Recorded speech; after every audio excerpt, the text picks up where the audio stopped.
Praise Lord. സദൃശവാക്യങ്ങൾ 7-ാം അധ്യായം 1 മുതൽ 27 വരെയുള്ള തിരുവചനങ്ങൾ. മകനെ, എൻ്റെ വചനങ്ങളെ പ്രമാണിച്ച് എൻ്റെ കൽപ്പനകളെ നിന്റെ ഉള്ളിൽ സംഗ്രഹിച്ചു കൊള്ളുക. നീ ജീവിച്ചിരിക്കേണ്ടതിന് എൻ്റെ കൽപ്പനകളെയും ഉപദേശത്തെയും നിന്റെ കണ്ണിൻ്റെ കൃഷ്ണമണി പോലെ കാത്തുകൊള്ളുക. നിന്റെ വിരലിന്മേൽ അവയെ കെട്ടുക, ഹൃദയത്തിൻ്റെ പലകയിൽ എഴുതുക.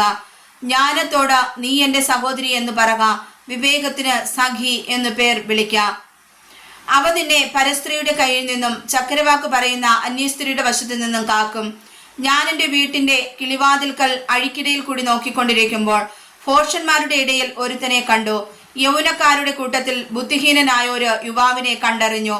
അവൻ വൈകുന്നേരം സന്ധ്യാസമയത്ത് ഇരുട്ടും അന്ധകാരവുമുള്ള ഒരു രാത്രിയിൽ അവളുടെ വീട്ടിൻ്റെ കോണിനരികെ വീതിയിൽ കൂടി നടന്നു. അവളുടെ വീട്ടിലേക്കുള്ള വഴിയെ നടന്നു ചെല്ലുന്നു. പെട്ടെന്ന് ഇതാ, വേശ്യാവസ്ത്രം ധരിച്ചും ഹൃദയത്തിൽ ഉപായം പൂണ്ടും ഉള്ള ഒരു സ്ത്രീ അവനെ എതിരേറ്റ് വരുന്നു.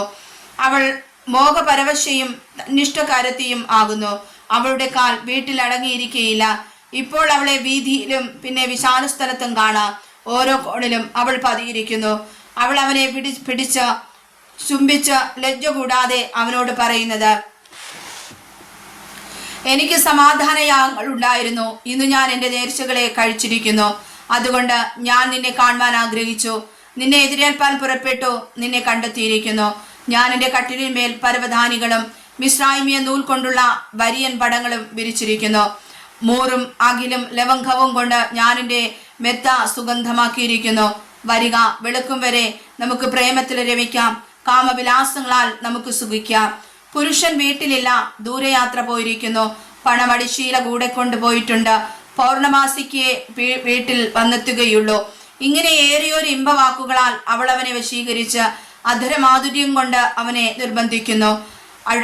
അറുക്കുന്നിടത്തേക്ക് കാളയും ചങ്ങലയിലേക്ക് ഭോഷനും പോകുന്നത് പോലെയും പക്ഷി ജീവഹാനിക്കുള്ളത് എന്നറിയാതെ കെണിയിലേക്ക് ബന്ധപ്പെടുന്നത് പോലെയും കരളിൽ അസ്ത്രം തറയ്ക്കുവോളം അവൻ അവളുടെ പിന്നാലെ ചെല്ലുന്നു. ആകയാൽ മക്കളെ, എൻ്റെ വാക്കു കേൾപ്പിൻ, എൻ്റെ വായിലെ വചനങ്ങളെ ശ്രദ്ധിപ്പിൻ. നിന്റെ മനസ്സ് അവളുടെ വഴിയിലേക്ക് ചായരുത്, അവളുടെ പാതകളിലേക്ക് നീ തെറ്റിച്ചെല്ലുകയും അരുത്.